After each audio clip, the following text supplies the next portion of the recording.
And welcome back to Sullivan's Unheard Voices. I'm here with Ron Khut, the owner of Mekong Bistro. Ron, I have to tell you, when I first came into this place and I listened to the music that you have in the other room, Uh-huh.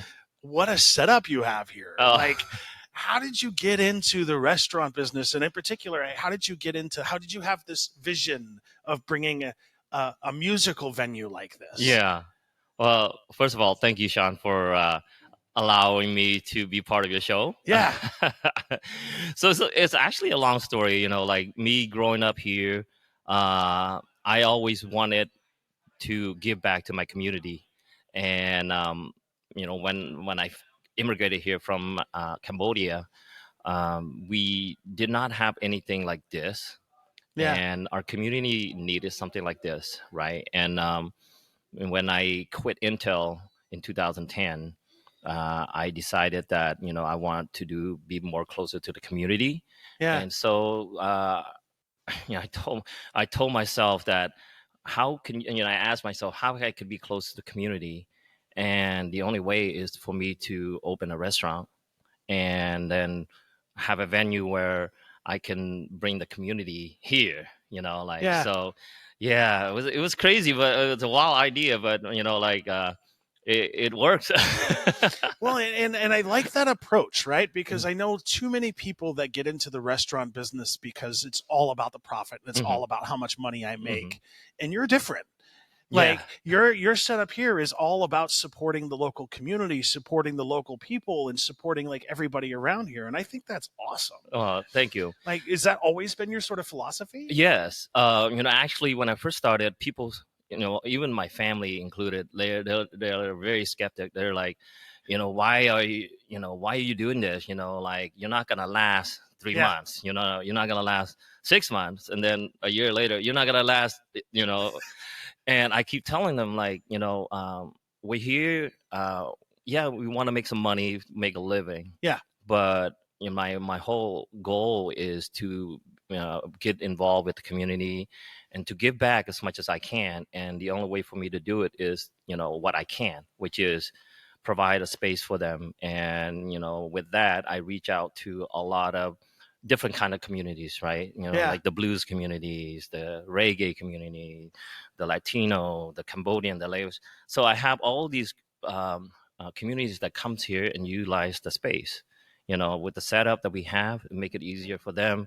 They don't have to worry about it. They can bring their family in and have a quinceanera, quinceañeras, and like birthday, sweet 16, whatever. Like Yeah.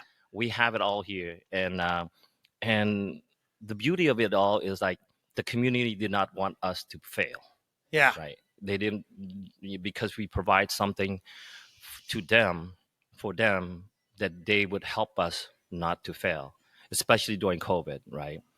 During COVID, it was very hard for everybody, and we were thinking about, man, we have to shut it down because we can't afford it, Yeah. right? But then the community keeps like come and just purchase, like gift certificate, or order food to go, or just buy stuff so we can have some incomes. We just keep going, right? And that's the beauty of all of this, is that we're helping each other, and here we are. And I love that idea of helping each other too, right? Because like uh, we've come to a point in society where government doesn't really actively help in Hmm. the community. They Hmm. try their best. They just don't have enough money. They don't have enough resources, they don't have time. Right. And so organizations such as yours actually has this sort of pulse on the community, but it's not a one-way street, right? Hmm. It's one of those things where I don't know how to put this other than creating a safe space for people to come and be a part of the community and have a place where they can just enjoy themselves Hmm. Hmm. and be free from judgment, Right. be free from like political pressures and all that other stuff. Like once you're here, Right. this is a safe space, Right. and that is amazing. There's not Yeah. enough of them. Oh, I love the scenery here. Yeah. Like when I say scenery, it's just different kinds of cultures here every single time, every week. We had Iranian weddings here. Like That's we awesome. had Indian weddings. We have Ethiopian or Kenyan party and festivals, and just different kinds of cultures that comes here, and that's like we feel as a family we love it, we enjoy it, that's what we want, right? And going back to the part where it's a safe haven for everybody, safe haven for everybody. uh it is, like everybody that walks through the door, that comes through here, they feel like they're family. Yeah. And that's what we want, Yeah. the atmosphere, like you can come in here and like, hey Ron, can I sing karaoke? Like, okay, turn on the karaoke system, you want to sing, go ahead, like it's just like that, right? It's not like you come here, you eat and you leave. No, like you walk in here and everybody knows your name, just like Cheers, right? Yeah. Everybody knows your name, like you're a regular, your friends, your family. And I couldn't ask for anything more. So what prompted you to start in this neighborhood in particular? Was it something about this particular spot? Like, did you just come across this property and you're like, this is an amazing piece of, like, how did you come to this location? So before Mekong Bistro, there was another place, the venue that I had. It was called the Good Call Sports Bar and Grill on Division, and it was shut down. Mainly due to the building got foreclosed and the banks did not want us to be there. And we were lucky that the owner of this building was, willing to give us an opportunity to be here. They're very nice people. And I thank them every day for providing a place for us to do what we do here. Without them, we wouldn't be here, right? Yeah. So the opportunities here. Also, like 82nd, especially Northeast 82nd, it's got a bad vibe, right? A bad name, bad reputation, because as you can see, there's some hookers walking out there, Right? But my family and I felt like we want to make a positive impact and changes into the neighborhood, right? And in order for us to do so, we have to be involved, be here. Right, you can't just say, okay, we want to change over there, but we're somewhere else. Right? Yeah, you want to be a part of the community that you're trying to help. Yeah, right. Yeah.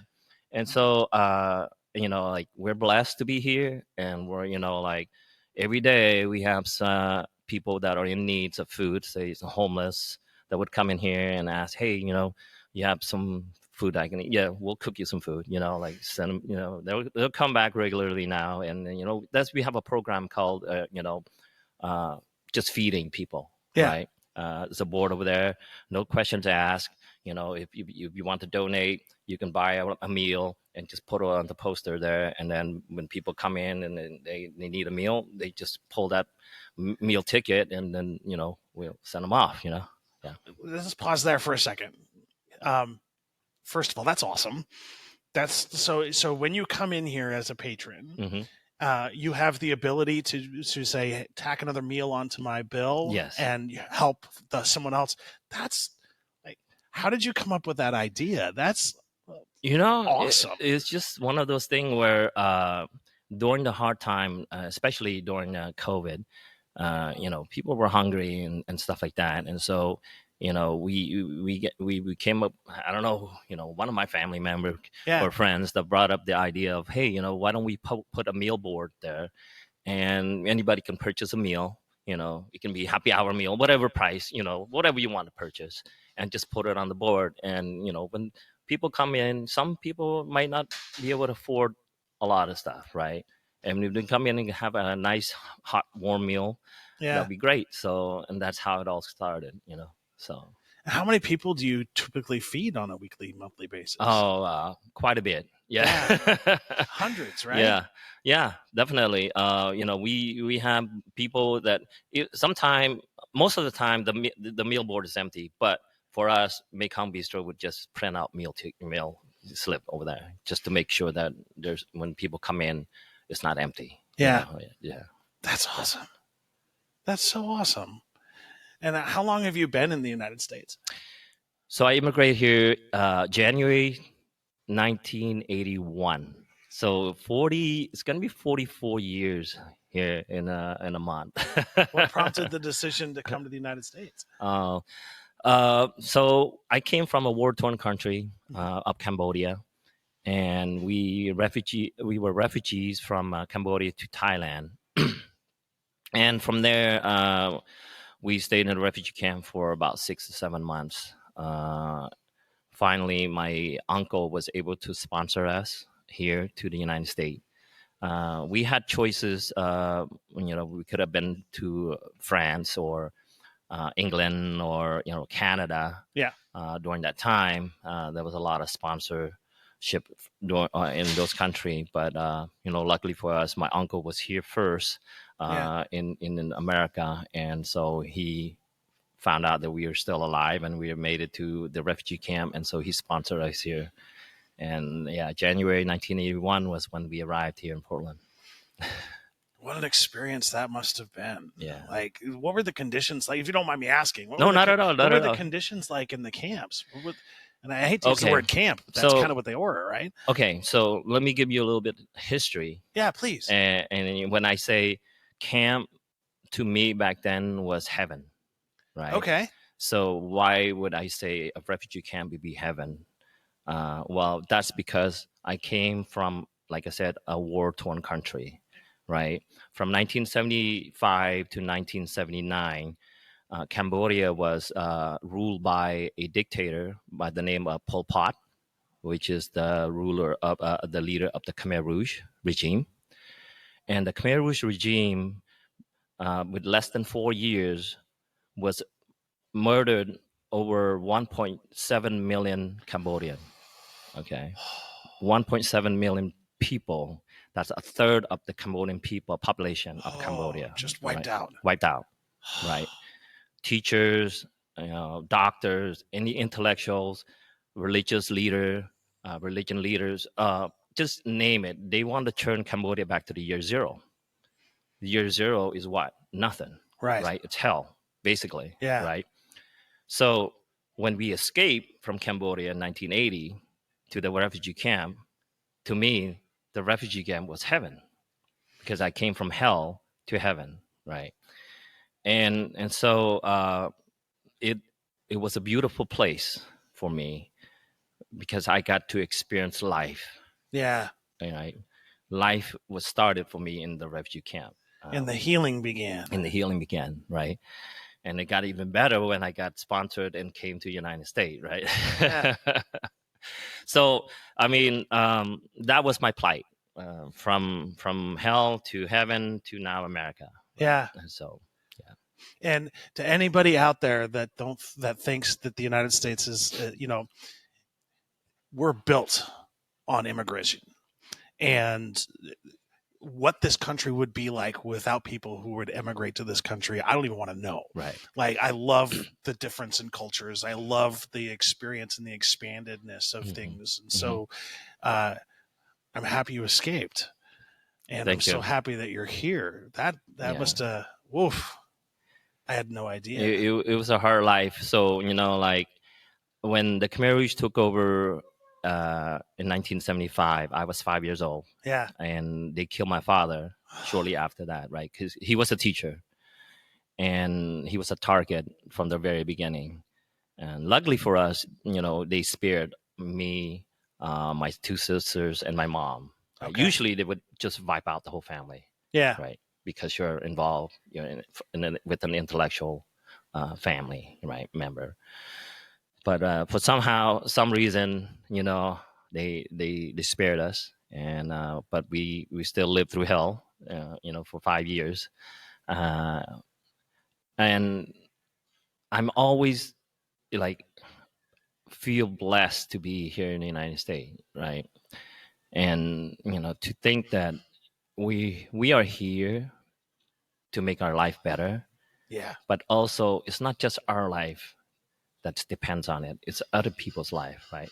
If my life is perfect, like I just, happy what I'm doing and I'm making a living and not caring about anybody else, to me, that would suck even more, right? Yeah. If seeing somebody not happy but you got everything, I cannot turn a blind eye on that, right? Yeah. So so I feel fortunate that to be here and this is my way of giving back to society, to America.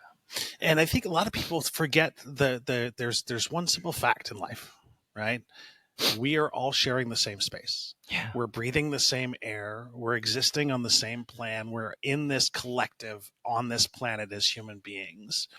And when we turn that blind eye and we stop supporting the community, that's when things go off the rails. Right. And one of the things I love specifically about Portland and the Salem area for me is I can be authentically autistic. Mm-hmm.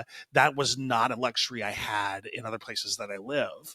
And so having that ability to just be your authentic self and support your community and have them support you has been transformative. Yeah. And I couldn't do it any other way. Exactly. Yeah. Exactly. Like we lend each other a hand, pick each other up, and we push each other to be better. Yeah. And that's how we see it. Like you just saw the Vietnamese community that they're setting up for tonight's event, right? I'm Cambodian. My wife is Laotian, but we have Vietnamese, we have Thai, Lao, like I said, reggae community that comes in here and they just feel at home. Like I tell them, do what you need to do. That's, even though it's my system, it's my place, it's your house as well. Take care of it, right? And that's what they did. They set it up, they do what you need to do, and now they're gone. They're coming back later, right? And we need to help each other be better and not like feel like, he's better than me or she's better than me or I'm better than them, that I don't need to associate or interact with them, right? Life's too short. Too short for that. Yes. Life's too short. You can't be doing that. In a book, there's a book, it's called I Live to Tell the World. I'm in that book, one chapter of it, right? And the author, Elizabeth Marin, she wrote that book, and what's interesting about that book is that all the stories are from local immigrants that came here, that live here now in Portland, right? We survived the worst atrocity of any kind, right? From Cambodia to Rwanda to, Austria to but all the stories have a happy, uplifting ending, right? We're not blaming anybody. Oh, that happened. I should have the, privilege. I should be. No, it's about how can we give back to society, right? We're not blaming. We're not moping. We're not, putting, we're not putting anybody down. We're just trying to live. If we can, somebody's spirits up a little bit, and that's the beauty of that book. Yeah. I like that, and I'm going to put that on my repository for something I'm going to read. I had not heard of that book. Yeah, it's called I Live to Tell the World. That's awesome. Yeah, it just got published in March. Okay. Yeah, by the Oregon State University publisher. That's awesome. So then, you also had a couple of Christmas events this last December, and I know we passed them and we weren't able to record this or promote it before you had those events. But I see a lot of, and I apologize for using the word but, I'm working on that. Right? I'm working on eliminating the word but, because two can be mutually exclusive. Yeah. Because most of the time when you have businesses, they go through like a fourth party or a fifth party to do the holiday gift exchange and all of that stuff. And you're like, no, we have gifts. Bring your community here, and we're just going to do it right here. Yeah. How did you come up with that idea? Well, okay, so it's not really, just us. Yeah. It really is not. It's a community. Yeah. Again, it's a community thing. We partner with other organizations, such as the Food for All organization and Oregon Food Banks for the food drive. Well, we don't call it the food drive. It's just food giveaway, right? Yeah. So every year, because we have a place to host such functions, that they would provide us with all the fruits and vegetables and things that people need, right? And so they would deliver it. We have a place, we have a team that would pass it out, right? Give it away. The same thing with the toy giveaway, right? The children Christmas giveaway, right? Party. We partner with Fox 12. Oh, nice. Yeah, and so Fox 12 provide the majority of the toys. Okay. Right? And we, we would go and pick up the toys, but we provide the place, the function. We gather, we organize, and bring kids together, right? People together, and have a holiday where like they might not experience if they don't, So that's how we do it. Like we don't have a lot of money, but we have a lot of connection. We have a lot of, our heart is rich, right? When you have a rich heart, that means you can do a lot of stuff, right? And that's what we do. We have an organization called Operation Jenda, and Operation Jenda is it's a nonprofit, and our goal is to build young philanthropists. Because my daughter is Jenda. Her name is Jenda, and she's the one that started the organization. That's awesome. And we have built a school library in Cambodia. We raised enough money to build that. This last summer, in July, they went to Laos and did the grand opening of a elementary school, 5-classroom elementary school in Laos, right? And that is because, we were just doing fundraising, and so, we raised all the money. All these people in the organization are all volunteered. Yeah. Right? Volunteered. If anything, they spend money on the stuff that, more than they give, like they give. But, like it's beautiful that everyone enjoy being a part of Operation Jenda. And our next goal is to build, next project, not a goal, is to build a school in the Philippines. Oh, that's awesome. And we're going to kickstart that in January, that project. And hopefully that, people will come in and join us and, just celebrate and just do what we can, just volunteers. And it usually takes about a year to raise 60,000 to finish the project and stuff like that. But, however long it takes, we're going to do it. And we want to, after the Philippines, I want to do either, in Africa, somewhere in Africa, or, in Mexico, somewhere. But that's our plan anyway. We're just going all over the place and, doing stuff. That's so awesome. And so, like, when you build a school, you said a 5-classroom school? Yeah, elementary school, yep. It's funny that you said that, because, like, I was just having a conversation this week with a friend of mine about the importance of education in certain areas, and the lack of opportunity for education in certain communities. And to hear that you've done that, that's awesome. Like, is that an idea that your daughter came up with? Well, yes. So basically, here's the long story short. We have plenty of time, okay. So long story long is fine. 3 years ago, when she was 4 years old, 3.5 years ago, her mom, Jai, went to Cambodia to do a grand opening of a school with partnering with the Golden Leaf Education Foundation in Cambodia. So while she was gone during COVID, she, we FaceTime and stuff like that. And she told Jenda, back then she was like 4 years old, right? Yeah.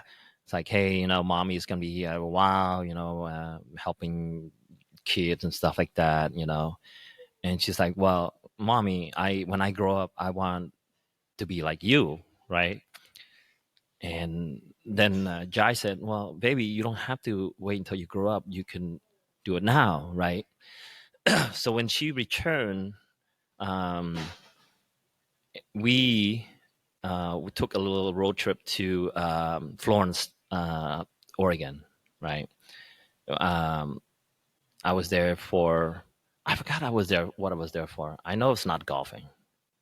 But anyway, maybe it was golfing. Okay. And then Jenda and I walked down to the beach, and then I'm asking her, are you sure you wanted to do something to help the kids? And she's like, yeah, Dad, I want to do something. So I videotape her singing a song about, helping the children. Would you like to donate and all that stuff? And she was 4, right? So when I sent that video to my wife, Jai, and she's like, wow, this is awesome, right? And that's how we became Operation Jenda, just her ideas of wanting to help, and then along with other people that want to do some good works, right? Work, might as well. They volunteer. So, and then we raised the money to build the library in Cambodia. And so she got knighted, or as a dame, the youngest dame for the Rose Festival. That's awesome. Yeah. And by the Royal Rosarian. So she's the youngest dame ever knighted in the history of the Royal Rosarian Rose Festival, right? Yeah. So, yeah, we had Miss Oregon was here doing the fundraising and stuff like that. Miss Oregon, Miss Portland, and a lot of people got involved for that project. And we were able to raise that money really quick and build that library in Cambodia. And then, after that, it's just keep, okay, what's next? Yeah. So we went to Laos. Now we're going to start out in the Philippines next month. Yeah. That's awesome. Like, I'm getting emotionally choked up just hearing about it, right? That's beautiful. Because I think about how many people and how many kids are solely focused on just games and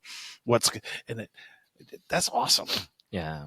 Like, let's build a library. Like, that's awesome. That's absolutely awesome. And have you been to the library? Have you had a chance to visit I have not, but she have. Awesome. The whole team went to Cambodia 2 years ago to do the grand opening, the ribbon cutting and everything, right? I couldn't go. I had to, stay behind to watch over the business and stuff like that. If I'm gone for a couple of weeks, it would be chaos here.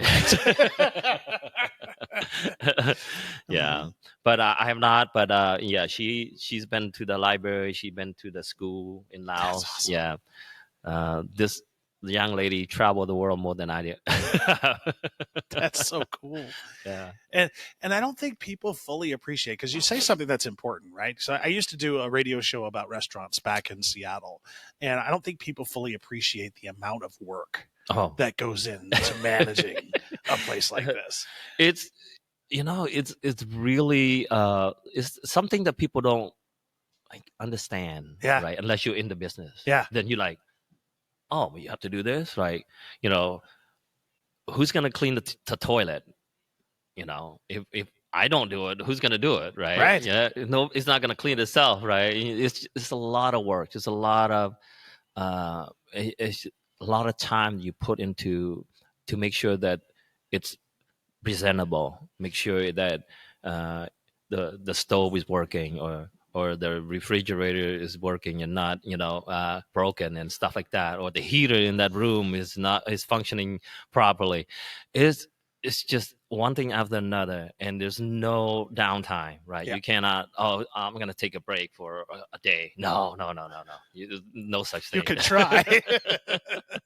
You could try. Yeah. Yeah, I remember last Friday, not 2 Fridays ago, I just like, honey, I wanna take a few hours away from here, right? I wanna go somewhere else, and so we cruise around Selwood area. That's where I grew up, right? And went there, stopped at a local bar there, had a few drinks, and here we got text. Oh, where's this? What's going on with that? I just need a few hours. Can you not? But it's crazy, but I love it. I enjoy it. It's a labor of love, right? Yeah. You have to enjoy it. You have to like what you're doing, or else it's not gonna work, right? Yeah. And Yeah. you get the coolest musicians through here. Oh my Absolutely. goodness. Oh my God, I meet so many kinds of like great artists that comes through Yeah. here. I can say Portland is spoiled. Yeah. We are spoiled here, right? Because there are so many good artists and musicians that are here in Portland, Mhm. but the locals, they don't care so much about it, right? They take it for granted, like, oh yeah, I know those guys. I don't need to, it's not. 100%. Yeah, they need to like, damn, let's go support that artist. Let's go listen to some good music. Let's go eat some good food. Like have a drink or so, or dance. Like we have to do that. We have to help each other be successful, and that is something that I am working on. Yeah. And it shows, right? So I met you through Timmer, who was putting on a show here, and I was able to see Chad Rupp and I was Yeah. able to see TJ Wong. Yeah, And those guys are great. Oh musicians. my goodness. Like, Yeah. And I think people don't appreciate the amount of talent that we Right. have just Right. right here. Right. Like, I love Dave Matthews. He doesn't need my money. Yeah. He's Right. good. Right. It's the Nicky Jones band. Right. It's the Johnny Wheels. Johnny it's Wheels, the Bronny right. Logan. Yeah. It's those guys Yeah. and girls that need the support. No, for real. Mhm. Sorry. Oh, A you're little good. Head cold. Mhm. No, like I said, I've experienced.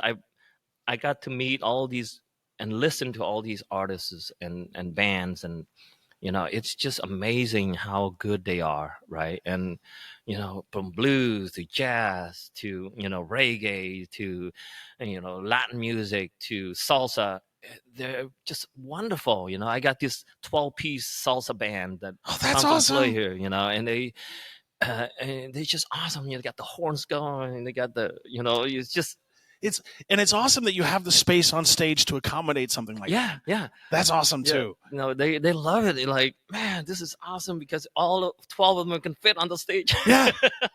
And not only that, but like the system itself works. Yeah. Like I have been to so many places around this area where the bands are amazing, but they have to bring their own PAs. They have to bring their own Right. this. They have to bring Right. like here. It's like plug No. and play. You're awesome. Ready to go. So me, when I first came here, my cousin started a band. Yeah. In the 80s, right? And I grew up in band environment where you go play, you have to bring your system. Yeah. Right? All these big speakers and subwoofers and all this PAs and all that stuff, right? And then I would help them lift and carry these things and loading and unloading and even drive up to Seattle. It's horrible. It's a lot of It's work. a lot of work, and I'm like, man, and how much you guys getting paid for this? Like Nothing. you just do it for the love of it, but then it's just I see it, and then when I have this place, I want to make it easier for the artists, right? And that's why I put everything together. Yeah. I spend a lot of money, put all these things together, so it works, and these guys don't have to carry anything other than their guitar or the keyboard, and then I even have a house drum, Yeah. and they're welcome to use it, and everything is all set up and ready to go because I feel them. I know what it's like for them to just go to places and have to load and unload and set up, and it just takes a lot of time, right? And I don't know if you've received feedback or not, but the feedback that I hear from musicians that have come here is once they open the door and they see what you have here, it's a sigh of relief. They're like, oh. Yeah. So I wanted to share that. Okay. More good. than one musician Good. has said I that am about so your glad to setup. hear that because that's my intention. My intention is to make sure to relieve some pressure from these from musicians and from bands. I want to give them something to enjoy and not having to like, oh man, I have to play. I have to be over there. I have to do. Yeah, no, like like I said, these guys that just came in today, they just brought their guitar and keyboard and you set up the system and then boom, they're done. They're gone.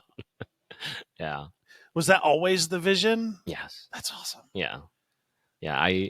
My intention is to make life easier for artists because I appreciate them. I appreciate artists and musicians. I can't play any instrument because I'm not coordinated enough, right? But I appreciate music a lot. I can relate to that statement so much. I'm not a bad singer. Yeah. I'm not a bad singer, but I tried the guitar. Yeah. I can't do it. I can't do it. Yeah, I tried one day, and my cousin's like, "Yeah, you're not fit for this." It's a story of my life. Stick to your day job. Yep. Yeah. So what kind of things do you have coming up? So we have the New Year's Eve countdown party here, December 31st. I have 3 bands playing. The On Cue, which is a jazz band. They're That's local awesome. here. And then I have a Filipino band. And also the main one is the Mekong River Band, which is my band, actually. Oh, that's so like awesome. when I say I don't have a talent for any instrument, I don't play any instrument. Yeah. But I put together a band called the Mekong River Band, and I sing. That's and awesome. I have 3 other singers as well too. And then this event will have Obi Addy, who is a reggae singer that is going to be performing with our band as well too. So we have a multicultural band. Okay, so we have on keyboard we have Zach Durham. He's Caucasian. Yeah. And then I have a guitars. We usually have Jimmy Russell and Catherine Grimm as a guitar, but they're not going to be able to make it this Tuesday because Catherine is in London right now celebrating the new Christmas and New Year over there. And then Jimmy Russell is going to be playing in Eastern Oregon, so he's not going to be able to play. So we got Sam, who's substituting for those 2 guys. And then I have Bon, who is Vietnamese, as a drummer. And then Duan, who is Vietnamese as well as a bass player. That's so awesome. Yeah. That's awesome. What kind of music do you play? We play all kinds. Oh, that's awesome. We're a mix like pop, rock, a little country, a little reggae. We do it all, right? How fun. Yeah, we just do right now we're cover, but then in February 8th, we're gonna debut our original. Yeah. That's awesome. That's gonna be my big 55 birthday bash. Yeah, we're gonna call it the Dominicals. I love it. Oh, I love it. Oh, that's a perfect and name. Everybody's invited. Yeah. I will be there for all that. Right, yeah. You better believe it. Oh, yeah. I won't miss that for the world. That's awesome. It's going to be so much fun, yeah. And how did you come up with the idea to put up your own album? Was that like organically? You just kind of like... Well, okay, so like I said, I love music. Yeah. I grew up in a music environment ever since I came to the United States, right? And music is what actually taught me English. Okay. And other languages. Yeah. I would listen to music all the time and just mimicking the words, right? Like, Survivor, Eye of the Tiger, or Billie Jeans. Back then in the 80s, I would listen to them. Foreigner, I Want to Know What Love Is. I really don't know much what the meaning are. Yeah. But just listening and mimicking the words, and then that's how I became very fast learner in English, right? Okay. Yeah, and Mr. Jim, I remember Mr. Jim McCall. He was my ESL teacher, and he would put on the Carpenters every single day in class, right? We would listen to Puff the Magic Dragon and On Top of the World and, Yesterday's Once More. And I would learn those songs and then put it together. And then that's how I learned English. That's awesome. And the same thing with Cambodian music as well too. Yeah. Although I was born in Cambodia and did not leave Cambodia until I was 10, I know nothing about Cambodia because of during that time is war, right? Yeah. But And they stripped you away from your culture. right, there's nothing there for you to learn. Like basically, you have one set of clothes and one meal a day, if anything. Yeah. Right, and then you don't know anything about anything at all about the world, let alone about Cambodia. So when I first came here, I was able to listen to Cambodian music, and that those musics will paint pictures of what the culture of Cambodia is like. What Cambodia, a certain part of Cambodia, have specific, like flowers or plants or animals or women's, or it's just that's how I learned about Cambodia, basically from music, right? So going back to the question, what prompted me to create a band, and I what like I wanted to do something different, right? When you create a band, people usually just we have like people have something in common. Yes. Well, I created a band differently, where I know people are different culture, so I want to bring them all in. The only thing we have in common is music, right? But then you get to learn, like Zach get to learn about Cambodia, Vietnamese, and how we play, right? How we sings. The same thing with Jimmy and Catherine and Dawn and Bon. We're all learning something about each other. Yeah. And then together we make great music, right? But we were only doing cover bands, cover songs. But now, like Catherine's like, Ron, and Jimmy is like, Ron, we need to come up with our own songs, like music, right? So I submitted. I wrote a song and I sent it to Catherine, and she composed it, and then so we have a song now, an original. Anyway, and then Catherine's like, Ron, this is such a great song. I want my boyfriend to produce it, and he's Dennis. He's a big time producer from Los Angeles, right? That's her boyfriend, and she's like, man, Dennis would do great work with this song, right? So I'm like, okay, whatever, Catherine, you do what you need to do. I just want the song to come out in February. I just love music, and I love different cultures, and I want to, my buddy, he's a singer, he's a vocalist. He's from the Philippines. His name is Louis Rua, right? Mm-hmm. And he's very well known in the Filipino community. And I told Louis, I told his manager, I said, bro, you're everybody in the Philippine community knows you, but outside of that, nobody knows you, right?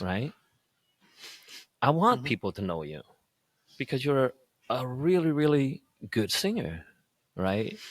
So do come with me, expose yourself to a different kind of environment, different kind of people, audience. And that's what we did, like we bring him in, and he is part of our main singer. He composes his own music as well. So that's awesome. He's got an album out right now. So, but only the Filipino community knows about that, right? So, but more people need to know about him, right? 100%. Yeah. And that's one of the things that I have learned over the years is the one thing that brings people together is music and food. Yeah. It's a collective that warms people's hearts, right. It opens conversation, and it opens pathways to community. Yes. I 100,000 times agree with you on that. Yeah. Music and food will fill people's up. Yeah.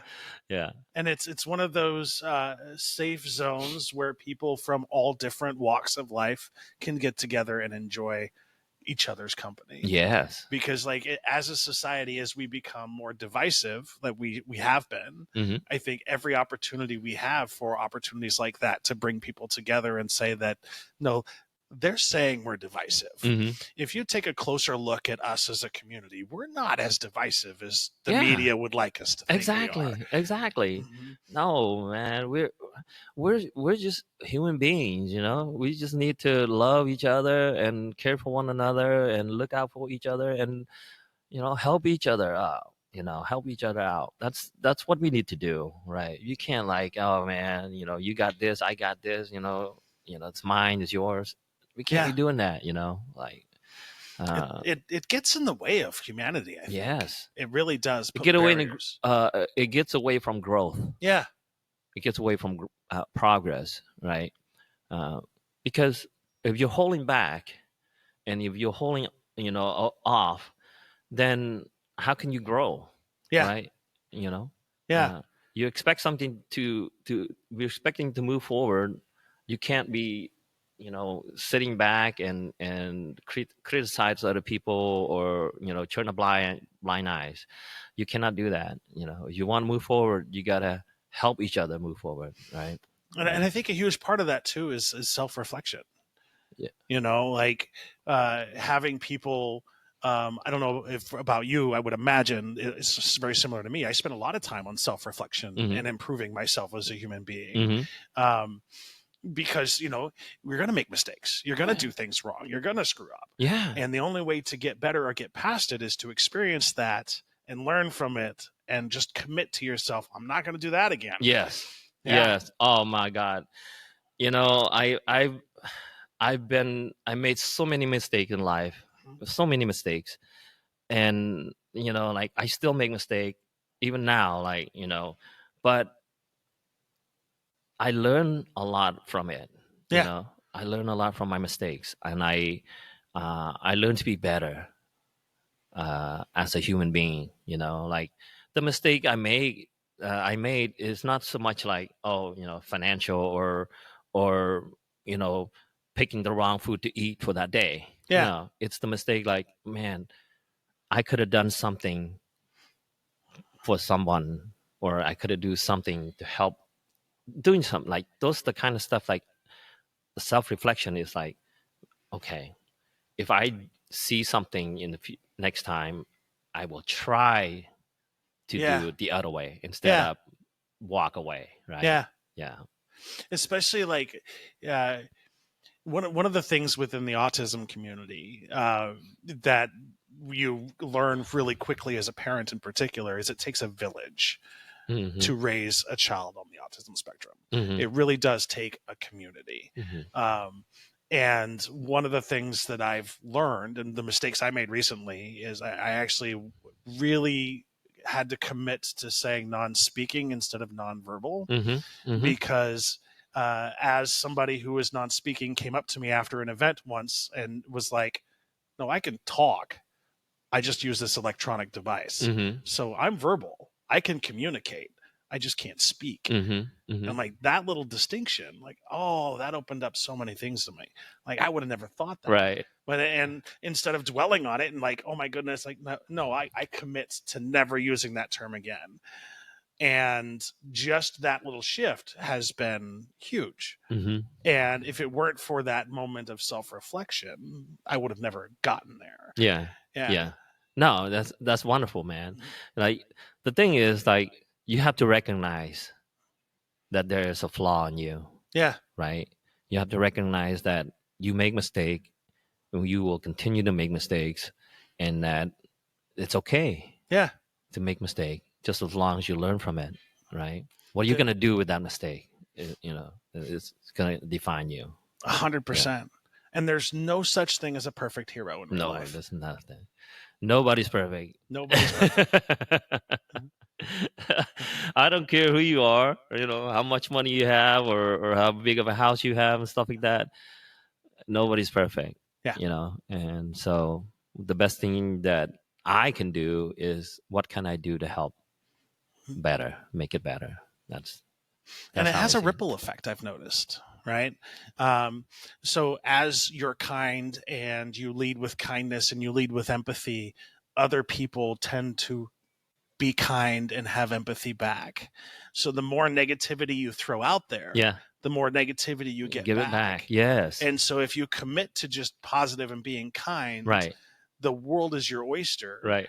And there's so many opportunities Yes. that just because I made that shift of focusing on that Mhm. positivity and kindness, my life has changed. Oh, 100%, brother. 100%. You know, like, just an example, right? We as a family, as a entrepreneur, restaurant owner, we do not give negative vibes, right? Yeah. What we do is we honor, we talk to people, we associate ourselves with people, even though they're negative, even though they're toxic, we don't close ourselves.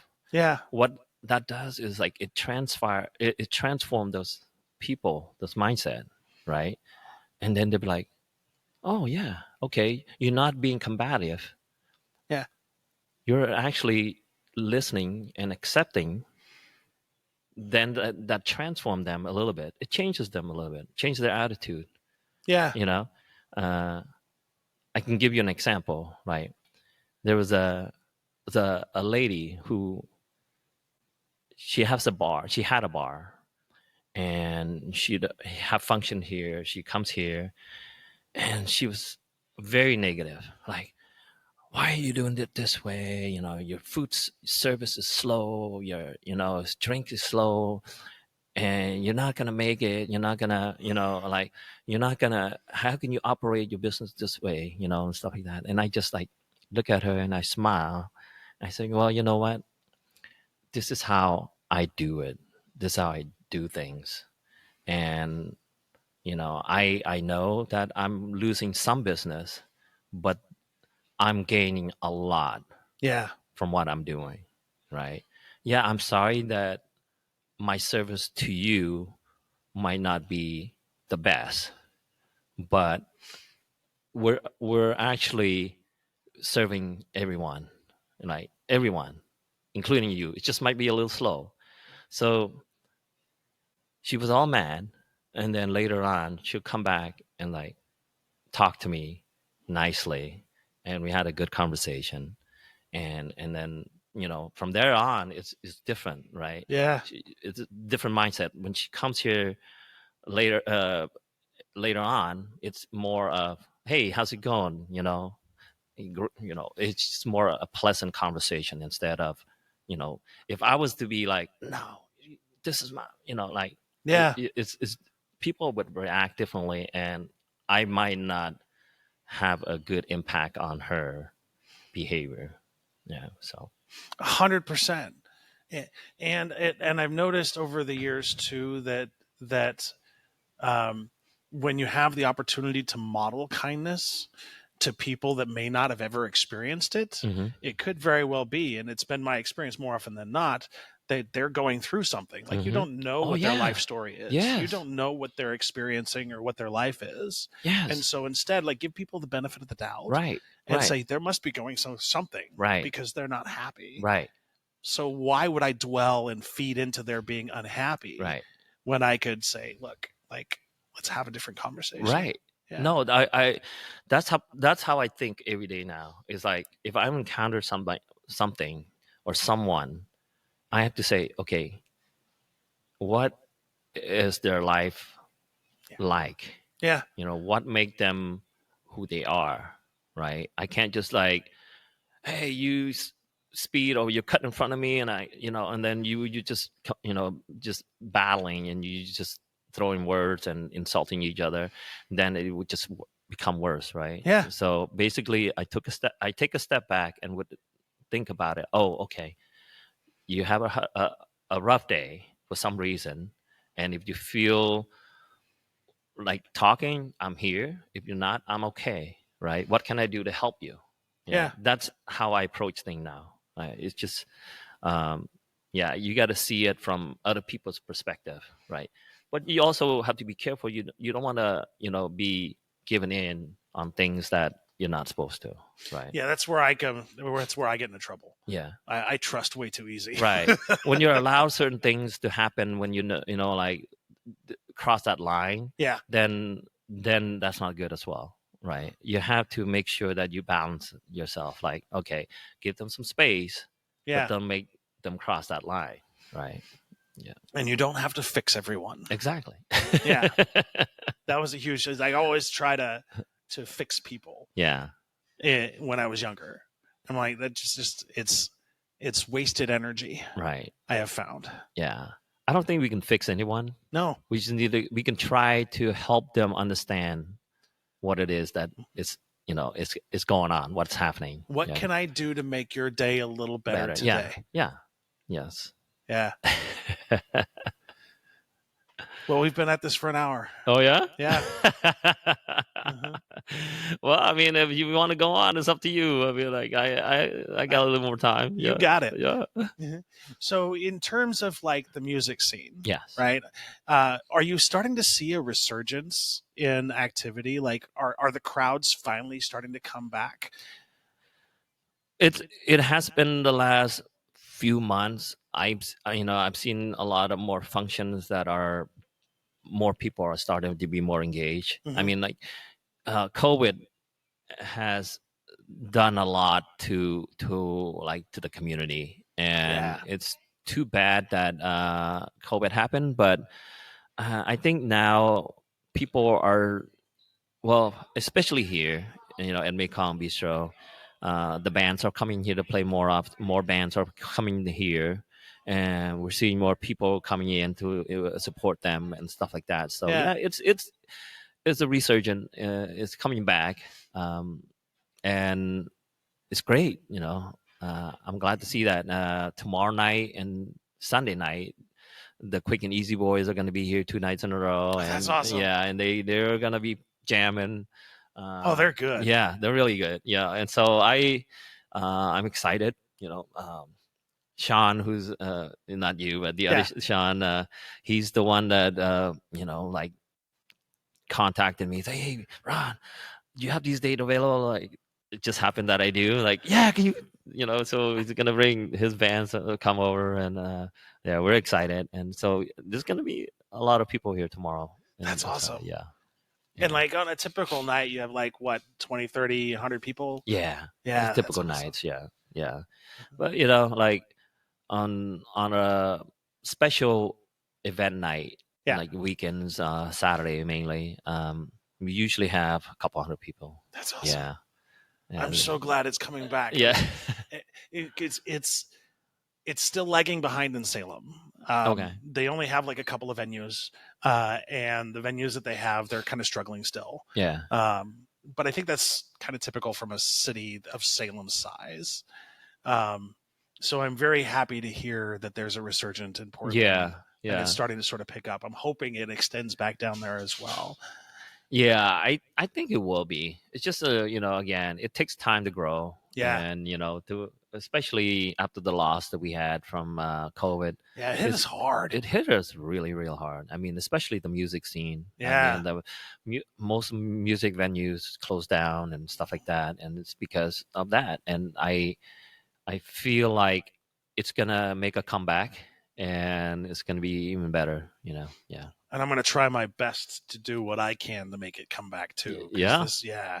Like, one of the coolest experiences I've had when I've started this podcast was starting to interview musicians, and because there's another piece about the music that people don't tend to understand is how much work to put a song together. Oh my goodness, like hours and hours. It's not like you just get in a room. Yeah. Like, unless you're like Tool. No, but even they took 20 years. But right. Anyway. No, like I said, these artists are very talented, but it takes time. Working their butts off. It takes a lot of time, it's not just, okay, you write a song, but then you got to have the other musician that comes together to make this song happening, right? Yeah. Yeah. So, behind the scene, hours and hours of practice, hours and hours of work. And so we have to appreciate that. We have to recognize that and appreciate what they are doing. And so, um, one of the things that one of the saying is like, the only time an artist become famous is when they're dead, Yeah. right? Yeah. Because it takes them so much time and energy, and then by the time their art becomes something, they're no longer alive to enjoy it, to Yeah. see it, like. And so I could not agree with you more. And most musicians do it for love. They do it for love. Yeah, because they're not making a ton of money. No, they're not. Yeah. Oh my God, are you kidding me? You gotta, like, musician that goes and play in these bars and venues, and they're making what, $50 a Yeah. day? Oh, come on. That's it. And then tips, which Tips, nobody tips right. anymore. Right. And Mhm. like, for me, I feel really bad because I can't give them more. Yeah. Because I don't have enough to give them more. But I was like, man, you guys are awesome, but there's got to be something that we can do to get you guys more compensated, But they're like, oh no, we just love doing this. We enjoy doing this. We just want to be out, and if they get paid a little bit, that's great. Great, But, yeah. mm-hmm. Yeah. But you're absolutely right, and it's interesting to me when you're putting the musical piece component, because I started attending practice for the Nicky Jones band. Okay. And I was gracious enough to be invited. I have an open invitation to their practice, and I go a lot because I just like to watch how the sauce is made. I love to watch how they put it together and how they work on notes and how they go, like, one note is off, and they like debate 5 minutes over changing one note. It's like, this is so fascinating. And then you have all of that work and all of those different opinions, and then collectively you put out a song and you hope. Right. That's a beautiful thing, but that's a lot of work. Yeah. No, it's, again, behind the scene, it's precious. Yeah. It's precious. And a lot of fun. A lot of fun. Imagine. Yeah.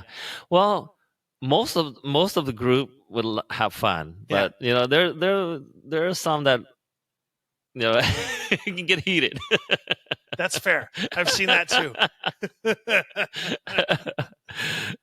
And that's where you need a good manager or a good leader, like calm everybody down. Like, okay, let's just put it together, make sure that it comes out right. Need to make sure that one band member has de-escalation training. For real. Oh, that's awesome. So then what's coming up? Like, tell people how they can get a hold of you, like how they can see what music's coming up, like to get more information about the restaurant. So, we don't have a lot of money to throw out an advertisement and all that stuff, right? We do a lot of our promotion via Facebook or Instagram. That's the best way. Yeah, it's it's our only tool right nowadays. Yeah. It's and then word of mouth, right? Like you coming in and giving us a little bit of a shout out, and people like, okay, where's Mekong Bistro? Like, let's check it out, or things like that. We have posted some flyers for the bands because we have different bands that comes here. There's no, like, I can't be putting on the schedule on an event on Facebook because it changes all the time. The only thing I can say for sure is, like, every Monday there's blues playing here. Every Monday. Okay? Every Monday there's religiously there's Monday blues, and then there's a jam session too, right? There was a jam session. Catherine was running it, but then she's gone. Okay. So she'll be back. Next year we'll try to do something else. Okay. I told her don't stop. Just take a break, and then we'll do some more, and then and then we have Latin music on the third Sunday, jazz on the third Thursday, and then On the weekends, it could be anything, right? People rent the space for different personal, private event or concert or shows, whatever. There's always something on the weekend, but I just don't know.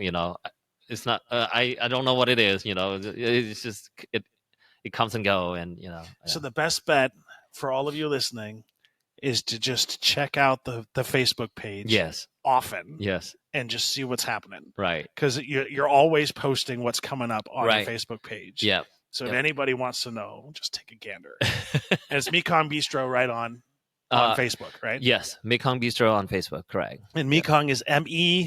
Yep. It's the mighty river that runs from China all the way down to the southern sea of China Sea. So I guess we'll close with this. In a perfect world, if you were to see out in the future for a year, what kind of things would you like to see happen?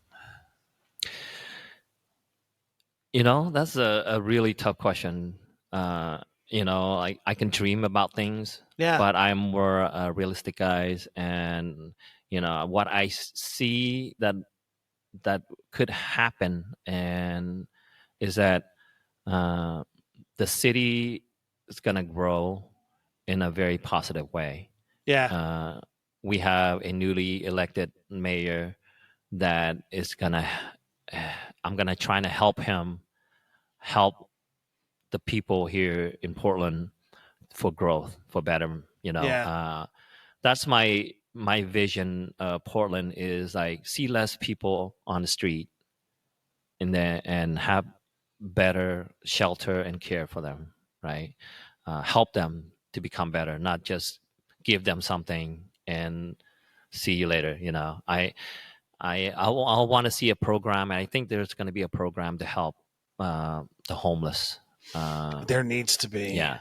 What we experienced the last 10, 12 years has been not really good, not good at all. And I think that needs to change. And I hope that the new mayor and the new leaders in the city will do that.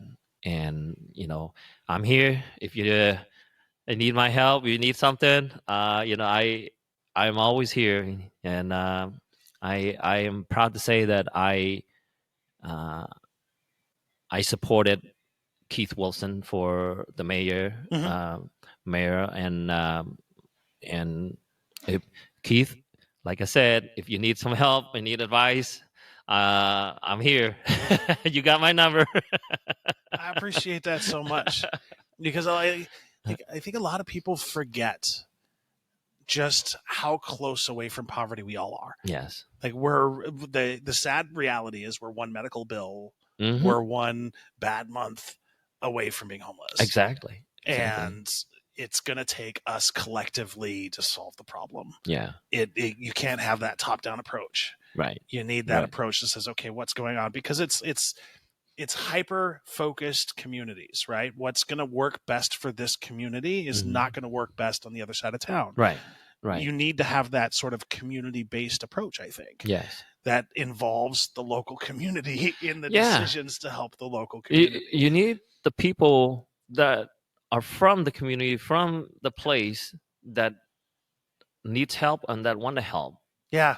That you can't just getting people from all other places that don't experience and don't know what's going on and trying to solve a problem that they don't know there's a problem, right? Right. Or they'll offer a solution that is not a problem in this specific community. Exactly. Mm-hmm. Yeah.